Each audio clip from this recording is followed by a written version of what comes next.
I'm Marion. I'm standing in the middle of a chaotic dining room, the air thick with tension and shock. My so-called mother, Helena, is sitting at the head of the table, her face as white as a sheet. 20 pairs of eyes are fixed on me, some in disbelief, others in confusion. Just moments ago, Helena stood up, raised her glass, and with a sickly sweet smile, announced to everyone that I was never truly her daughter, just a shameful mistake they'd been forced to keep. My stepsister, Lily, leaned in and whispered loudly that I was broken, messed up, and pathetic. But I was ready. I calmly reached into my bag and pulled out a thick, sealed hospital envelope, placing it right in front of Helena's plate. Then you should explain, I said softly, why your name is all over these documents. To understand this moment, I have to go back to the beginning. I don't have many memories of my childhood with Helena. My earliest and fondest memories are with my grandmother, Rose. She was the light in my life. I was about 4 years old when I was in her kitchen. She was wearing a yellow apron with little star patterns all over it, teaching me how to make cookies. She looked into my eyes and said, "Marion, you are exactly who you're supposed to be. Never forget that." I clung to those words like a lifeline. But then, when I was 5, Rose had a heart attack. One day, she was singing along to the radio while making me breakfast, and the next, she was gone. Helena showed up at the house in a somber black suit. She didn't hug me or comfort me. She just looked at me like I was an unwanted burden. After that, I moved in with Helena. The house felt cold and unwelcoming. Rose's knitted red blanket was the only thing that made me feel safe at night. Helena never really acknowledged me as her daughter.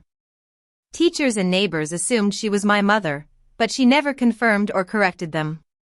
She'd just give that tight-lipped smile and change the subject. When I was 6, I started having chest pains. They were sharp and sudden, making me stop whatever I was doing. Sometimes I'd get dizzy, and once I fainted at school. The school nurse called Helena, insisting I see a doctor. She took me to a pediatrician. The doctor asked if there was any family history of cardiac issues. Without hesitation, Helena said, "No, none." The doctor recommended an EKG and possibly genetic testing, but Helena refused. She said I was just anxious, like she was at my age, and that I needed something to calm down. 3 weeks later, I had a prescription for a sedative. The chest pains didn't stop, but Helena stopped taking me to doctors who asked too many questions. Instead, she took me to a psychiatrist who diagnosed me with generalized anxiety disorder and prescribed more medication. By the time I was 8, I had 3 different prescriptions, and I'd never seen a cardiologist. I thought everyone felt this way, that I was just broken, like Helena always said. When I was 10, Lily had just turned 12, and Helena spent the whole afternoon putting together a beautiful photo album for her, documenting every milestone. I'd seen my own baby book once. Rose had started it, but there were only a few photos and some handwritten notes. I asked Helena why I didn't have pictures like Lily. She just said that Rose was the one taking pictures of me back then, and she didn't take many. Lily asked why, and Helena said I wasn't born the same way as Lily. When I asked what that meant, she told me I asked too many questions. As the years went by, the pattern continued. Lily got braces at 13, while my cavity went untreated until it turned into a root canal at 16. Lily had regular doctor check-ups, vaccinations, and a dermatologist for her acne. I only went to the doctor when I was too sick to hide it. When Lily made the cheerleading team in high school, Helena threw her a big party. When I got accepted to college with a partial scholarship, Helena just said, "That's nice, honey," and went back to what she was doing. Around the time I was 18, I started asking real questions. I needed my father's medical records for a health history form at college. Helena's face went blank. She said she didn't have them and told me to stop asking. When I pushed and asked if he was sick or had heart problems because of my chest pain, she said I didn't have heart problems, just anxiety, and that I was making up illnesses for attention. When I was 17, I collapsed in the school hallway. I was rushed to the ER, and the doctor recommended a full cardiac work-up. But Helena signed me out against medical advice. In the car on the way home, she didn't ask if I was okay. She said I'd embarrassed her. I stopped asking questions after that, but I always felt like something was wrong. There were little signs everywhere. Family photos at Christmas always had Helena and Lily in the center, looking happy, while I was off to the side, sometimes even cropped out in the copies sent to relatives. When Lily turned 16, Helena threw her a huge party. When I turned 16, we went out to dinner, and Helena talked about Lily's upcoming exams the whole time. At Lily's high school graduation, Helena cried. At mine, she checked her phone. I told myself I was being paranoid, that I was too sensitive, just like Helena always said. But then I'd find little things, like a note in my medical records saying the mother was resistant to recommended cardiac testing, or insurance records showing Lily had many more doctor visits than me. When I was 22, I moved out and got my own apartment. I thought distance would help, but it didn't. I could still see the pattern. Helena and Lily were a close unit, and I was the outsider. Helena would talk about me in the past tense at family gatherings, even when I was right there. Lily started to echo her, saying I was messed up. By the time I was 25, I stopped expecting anything from them. I'd show up at family events like Thanksgiving and Christmas, but I stopped hoping Helena would ever treat me like a daughter. I thought that was the end of it, that I'd just live my life and the pain would fade. Then, in June of 2024, I got a letter from a law firm, Thompson & Associates. The envelope was made of high-quality paper. It said they represented the estate of Rose regarding a trust matter established in 2001. As I was approaching my 30th birthday, they needed to schedule a consultation to discuss the terms of the trust and the assets designated to me. I was shocked. I didn't know Rose had a trust. Helena had always made it seem like Rose had nothing.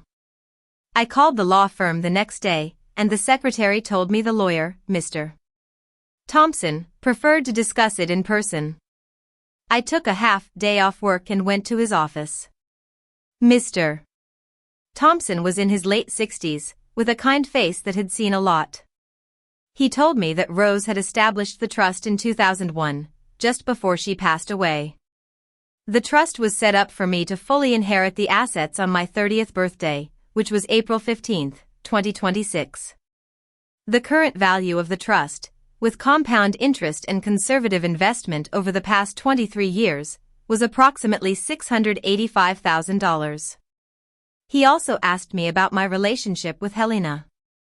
I told him she was my mother who adopted me when Rose died. Something in his tone made me uneasy. He then asked if I'd ever seen my original birth certificate. I said I had a copy from when I applied for college but didn't remember much about it. He gave me a form to request my full original birth certificate and hospital birth records, saying there were things about my birth and family that I didn't know, and Rose wanted me to have the full truth. I filed the request that week and changed my mailing address to a P.O. box because I had a feeling Helena would try to stop me if she found out. I was right. A week later, Helena called and invited me to lunch. At the cafe, she tried to convince me that the lawyer was scamming me, that there was no trust. She said Rose's estate had been settled years ago. When I mentioned the documents I needed to request, her face went white. She tried to convince me I was confused and that Rose was not in her right mind at the end. She warned me to drop the matter. 3 weeks later, Lily showed up at my apartment. She said Helena was worried about me, that I was talking to lawyers and making up stories. I told her I was just requesting my own records.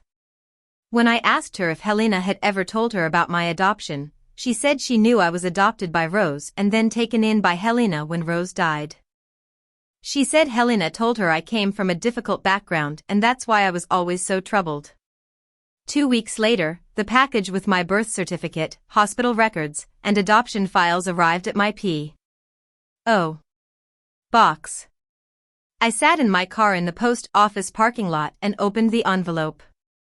The birth certificate showed that Helena was my biological mother. I was in shock. I called Mr.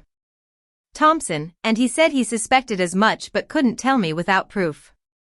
I also learned from the hospital records that Helena was only 18 when she gave birth to me. She was in a lot of emotional distress and couldn't take care of me. Rose stepped in and adopted me. There was also a medical disclosure form where Rose noted a hereditary cardiac condition in the family, and Helena had signed it, acknowledging the need to monitor me for cardiac symptoms. But she'd ignored it all these years.